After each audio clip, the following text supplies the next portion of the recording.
नमस्कार, India voice देख रहे हैं आप। मैं हूं आपके साथ आकाश सरोज और इंडिया वॉइस के इस खास कार्यक्रम रिपोर्टर्स लाइव में आप सभी का स्वागत है।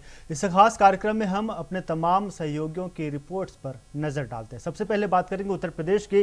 तो बीते दिनों बीजेपी के राष्ट्रीय अध्यक्ष नितिन नवीन का यूपी दौरा रहा। इस दौरान उन्होंने विधानसभा चुनाव को लेकर पार्टी पदाधिकारियों को कई दिशा निर्देश दिए। ज्यादा जानकारी दे रहे हैं लखनऊ से हमारे सहयोगी बसंत मिश्रा।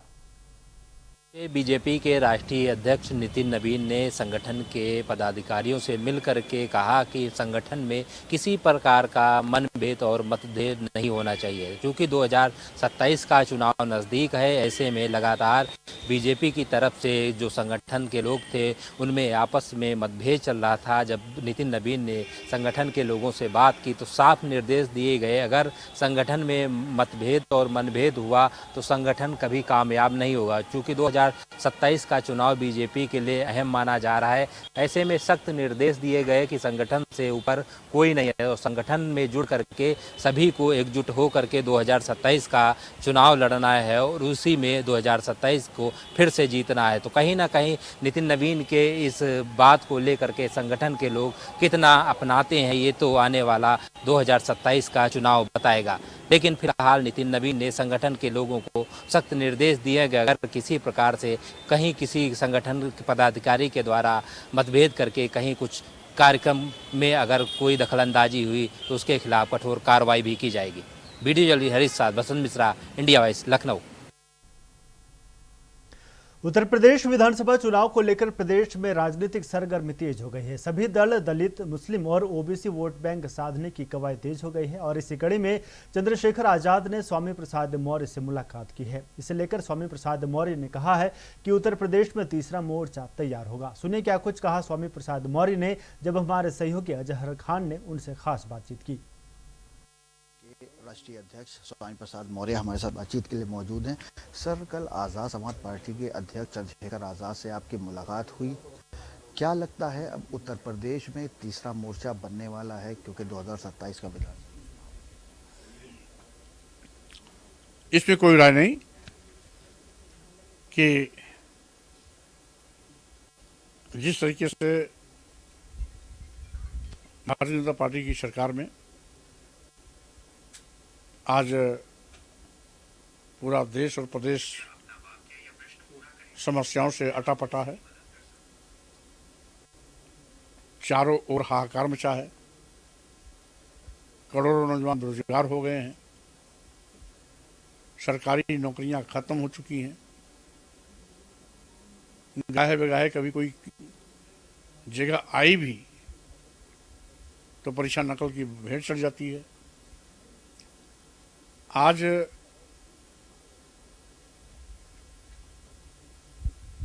हाईली क्वालिफाइड छात्र छात्राएं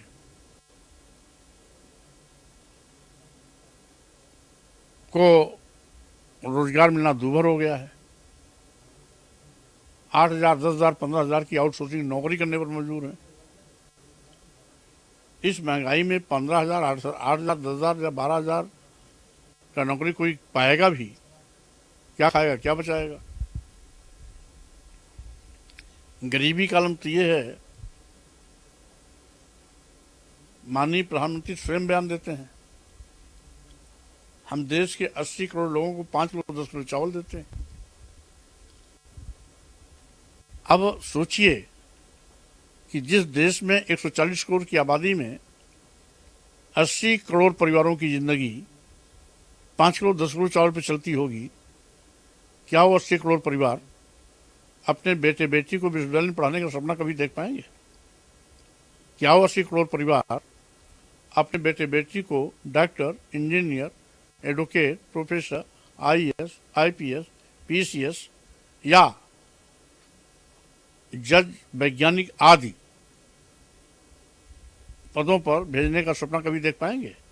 और अब बयानबाजी करना इस बात को दर्शाता है कि अभी भी वो मंदिर से मोह नहीं छोड़ पाए हैं, क्योंकि जो लूट पाट का आनंद राम के मंदिर में पूरे गैंग साथ उन्होंने किया है, शायद ये मौका अब नहीं मिलेगा, इसीलिए वो मंदिर वो अभी छोड़ नहीं पा रहे हैं। हम समझते हैं, देखना ये है कि कानून अपराधियों के गिरबान तक हाथ पहुंचता है या दबाव में घुटना टेकता है। इंतजार इस बात की है। बहुत शुक्रिया सर बातचीत के लिए। स्वामी प्रसाद मौर्य हमारे साथ बातचीत के लिए मौजूद है, जिनका कहना है उत्तर प्रदेश में तीसरा मोर्चा बनेगा जो 2027 विधानसभा चुनाव में मजबूती से चुनाव लड़ेगा। कैमरा पर्सन हरीश के साथ अजहर खान, इंडिया वॉइस, लखनऊ। बढ़ेंगे आगे। उत्तर प्रदेश के मुख्यमंत्री योगी आदित्यनाथ मिर्जापुर दौरे पर रहे, जहां उन्होंने मां विंध्यवासिनी का दर्शन पूजन कर आशीर्वाद लिया। इस दौरान उन्होंने मंदिर के बाहर लगे आशा दीदियों के स्टॉल का निरीक्षण भी किया और इस मौके पर सीएम योगी ने संबंधित अधिकारियों को कई दिशा निर्देश भी दिए। ज्यादा जानकारी दे रहे मिर्जापुर से सहयोगी कमलेश कुमार। प्रदेश योगी आदित्यनाथ यानी मुख्यमंत्री का मिर्जापुर में जो है कि आगमन हुआ है। आपको बताते चले कि मिर्जापुर में आते ही उन्होंने हेलीपैड, जो मिर्जापुर के विंध्याचल धाम है उसके बगल में हेलीपैड बनाया गया था, हेलीपैड उतरने के बाद योगी आदित्यनाथ जाते हैं मां विंध्यवासिनी गर्भगृह में, मां का आशीर्वाद लेते हैं, उसके दर्शन पूजन करते हैं। दर्शन पूजन करने के बाद बाहर जब जाते हैं तो आशाओं, बहनों, दीदियों ने जो है कि स्टॉल सभी अपने अपने तरीके से अपने अपने जो प्रोडक्ट है लेकर शॉप लगाए हुए थे। वहां पर जाकर निरीक्षण किए लोगों से योगी आदित्यनाथ ने बात भी किया और वहां छोटे छोटे बच्चों के साथ में टॉफी और चॉकलेट बांधी। और बता दें कि बांटने के बाद जो है कि पब्लिक, वहां के जो छोटे छोटे बच्चों ने खूब सराहना योगी आदित्यनाथ की। मिर्जापुर में आगमन को लेकर बड़ी खुशहाली है। योगी आदित्यनाथ का मिर्जापुर जैसे आगमन होता है, लोगों के चेहरे खिल जाते हैं। और वही मां विंध्यवासिनी दर्शन करने के बाद, लोगों से मुलाकात करने के बाद सीधे पहुंचते हैं डाक बंगला पर। डाक बंगला पर पीडब्ल्यूडी के साथ बैठक होती है। बैठक में जो प्रस्ताव रखे जाते हैं, कई बिंदु पर प्रस्ताव होते हैं जो उनके समक्ष जो कार्य किया जा रहा है। वो बता दें कि जो मिर्जापुर के अधिकारी ने के साथ समस्त अधिकारी 3 मंडल के यहाँ पर आए हुए थे, सोनभद्र, मिर्जापुर और रावतगंज साइड से। लोग बता दें कि योगी आदित्यनाथ जो है कि जो सड़कें यहाँ पर मिर्जापुर में जो खराब है उसके लिए प्रस्ताव रखा गया। लोगों ने प्रस्ताव जो रखे थे, योगी आदित्यनाथ का सीधा निर्देश है कि जल्द से जल्द ये नगर की सारी सड़कें बना दी जाए और सड़कें बनाने के साथ स्पष्ट रूप से जो है कि सड़क इतने सुंदर हो कि एकदम जो है कि देखने में लगे कि विदेश जैसी सड़कें यहाँ पर देखने को लग रहे। लोगों की जो समस्याएं हैं, सड़क को लेकर लोग समस्याएं जो जूझ रहे हैं, वो सब सड़कें अच्छी सी व्यवस्था हो जाए ताकि जो समस्याएं लोगों के ऊपर आ रही उसका समस्याएं का समाधान हो सके। और यहाँ की और भी बात की गई कि जो मतवार है, मतवार के पास में काफी सड़कें ऐसे हैं कि जो जर्जर हो चुके हैं। जर्जर होने पर उसका मुरम्मत कराया जाए और उसको जो है कि अच्छी से व्यवस्था की जाए ताकि गाँव के लोग जो बसते हैं, समस्याएं होती है रात बिरात, उन लोग को समस्याएं आती है घर पे जाने के लिए, तो इस समस्याओं का समाधान हो सके। सबसे बड़ा मिर्जापुर में ये अंडरपास जो ब्रिज है रेलवे का, उसके अंदर पानी इकट्ठा हो जाता है। पानी इकट्ठा होने के बावजूद लोगों की कितनी समस्याएं बढ़ जाती है कि लोग इस पार से उस पार नहीं जा सकते हैं, बड़ी बड़ी गाड़ियां फंस जाती है। ये भी यहाँ के द्वारा प्रस्ताव रखा गया। तो योगी आदित्यनाथ ने कहा कि इसके लिए रेलवे से स्टेट लेवल पर बैठकर बैठक की जाएगी। बैठक लेने के बाद इसका जो निराकरण है वो समस्या समाधान की जाएगी और मिर्जापुर के रोड जो है कि अति सुंदर बने। मिर्जापुर से जो काली खो, अष्टभुजा जाते हैं जो मार्ग है, उस मार्ग को सौंदर्यीकरण की जाए। उस रास्ते को, जो रास्ते में छोटे मोटे रास्ते हैं उसको थोड़ा चौड़ीकरण करके सुंदर दी जाए ताकि लोग जो श्रद्धालु आते हैं, श्रद्धालु की जो समस्या है वो समस्याएं बिल्कुल पूरा हो सके। योगी आदित्यनाथ ने मिर्जापुर में बहुत बड़े बड़े अच्छे प्रस्ताव रखे गए हैं जिससे कि अधिकारियों के अंदर खुशहाली है कि योगी आदित्यनाथ के जो निर्देश मिला है उस निर्देश पर अधिकारियों खड़े उतरकर जो जनता की समस्याएं हैं उस समस्याएं को पूरा करेंगे। मिर्जापुर से कमलेश कुमार, मिर्जापुर। प्रयागराज में उत्तर प्रदेश के डिप्टी सीएम केशव प्रसाद मौर्य ने शिक्षकों के लिए मुख्यमंत्री कैशलेस हेल्थ केयर योजना शुरू की।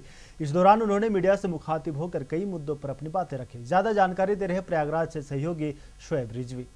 उत्तर प्रदेश के उप मुख्यमंत्री केशव प्रसाद मौर्य आज प्रयागराज दौरे पर रहे। दरअसल शिक्षकों को जो आज उत्तर प्रदेश सरकार की कैशलेस योजना है उसका वृहद उद्घाटन किया गया है। इसी कड़ी में प्रयागराज में भी इसका एक बड़ा आयोजन किया गया था जहां पे बड़ी संख्या में शिक्षक इकट्ठा हुए थे और इस पूरी योजना पर उन्होंने विस्तार से चर्चा की और शिक्षकों के बारे में और शिक्षा के क्षेत्र में सरकार द्वारा किए गए कार्यों को गिनाया।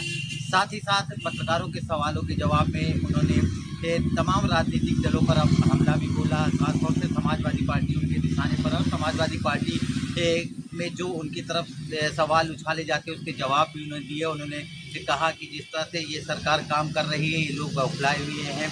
चंदा चोरी से लेकर के जो यहाँ की गवर्नर का बयान है उसको लेकर के भी उन्होंने अपना पक्ष रखा, और साफ तौर पर कहा है कि आने वाले जो चुनाव है 2027 वो न सिर्फ भारतीय जनता पार्टी जीतेगी, आने वाले कई चुनावों तक भारतीय जनता पार्टी को कोई पार्टी हरा नहीं सकती, क्योंकि जिस तरह से भारतीय जनता पार्टी जनहित में कार्य कर रही है उसकी लोकप्रियता लगातार बढ़ रही है, और इसी वजह से दूसरी जो पार्टियां हैं वो बौखलाई हुई हैं। लेकिन आने वाले दिनों में कोई बदलाव नहीं होगा, इसी तरह सरकार जो है लगातार 2027 के बाद भी जीतेगी और भाजपा की ही सरकार बनेगी। साथ ही साथ उन्होंने स्वामी प्रसाद मौर्य और रावण के गठबंधन को लेकर के कहा कि इस तरह के गठबंधन होते रहेंगे, लेकिन इस पर सरकार और भारतीय जनता पार्टी का पर कोई असर नहीं पड़ेगा, और आने वाले दिनों में और लोकप्रियता के साथ 2027 में भारतीय जनता पार्टी की सरकार बनेगी। Shoaib Rizvi, India wise, Prayagraj.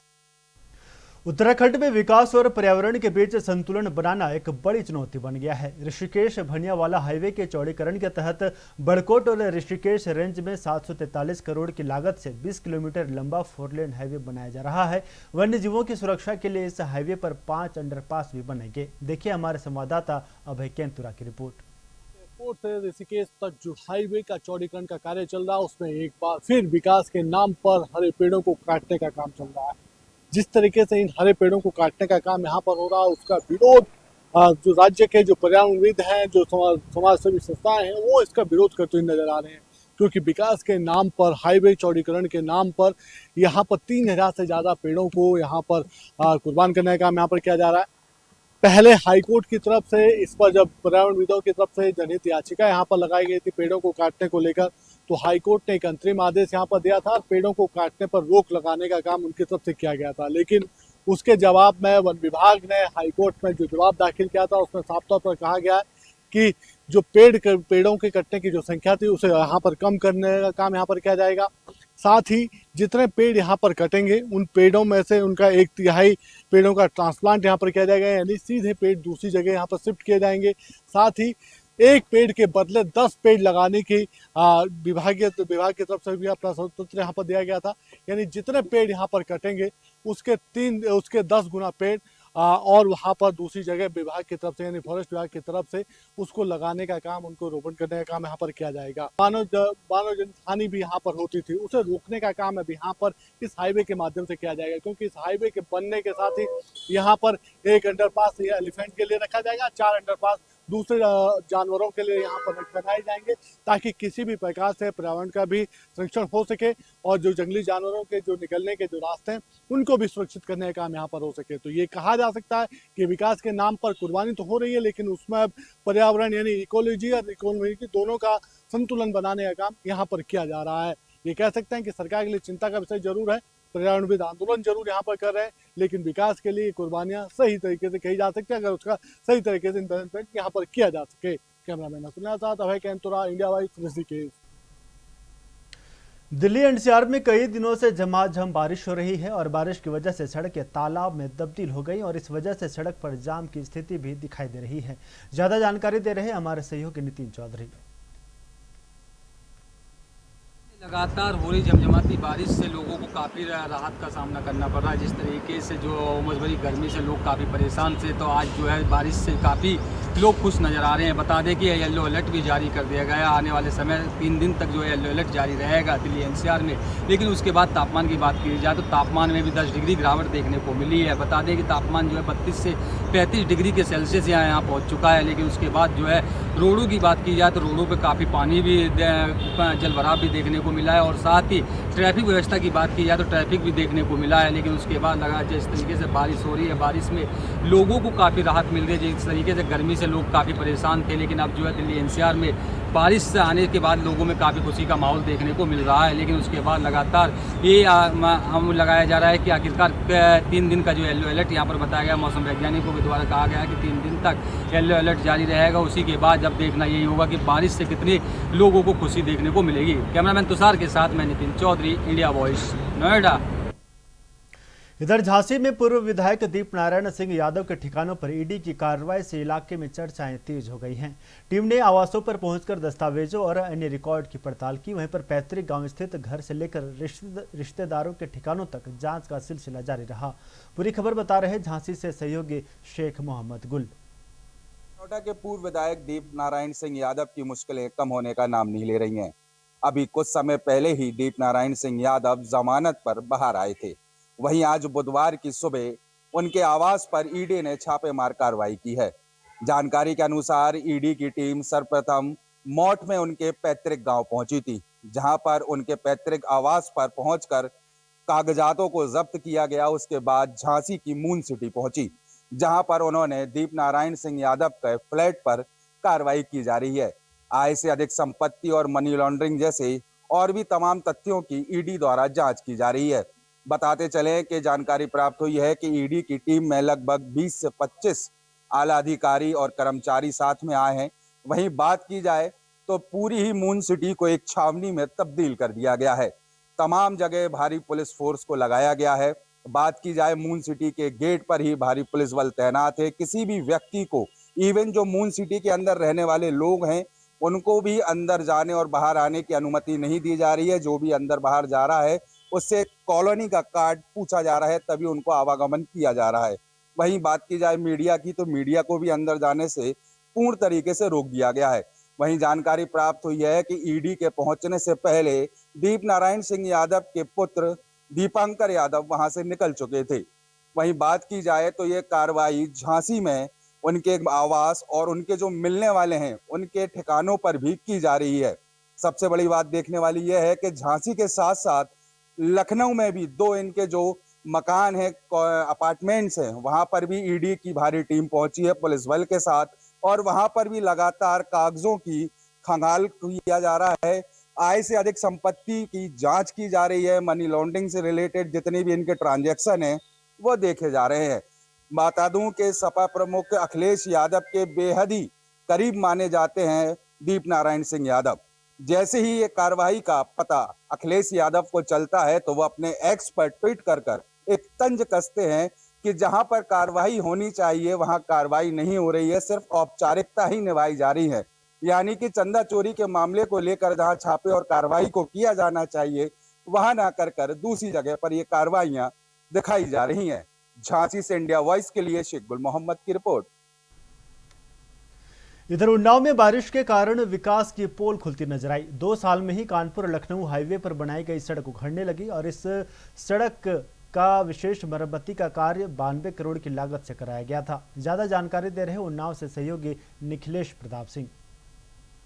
राज्य मंत्री दिनेश प्रताप सिंह का दौरा रहा। दिनेश प्रताप सिंह उन्नाव के निराला प्रेक्षागृह पहुंचे, जहां पर उन्होंने मुख्यमंत्री कैशलेस शिक्षक चिकित्सा योजना का शुभारंभ किया। इस मौके पर उन्नाव के सांसद साक्षी महाराज भी मौजूद रहे। उन्नाव जिलाधिकारी घनश्याम मीना व उन्नाव के समस्त आला अधिकारी मौजूद रहे। तमाम शिक्षक शिक्षिकाएं भी इस योजना के शुभारंभ में हिस्सा बनी और वहीं पर बच्चों को डीबीटी किट वितरित की गई।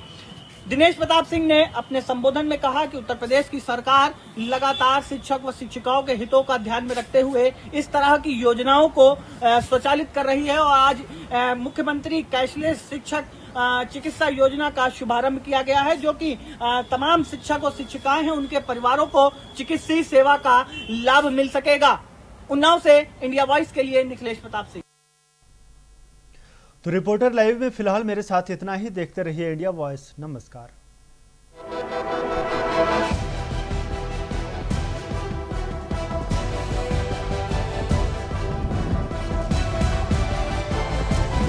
इंडिया वॉइस, आपकी सोच, आपकी आवाज।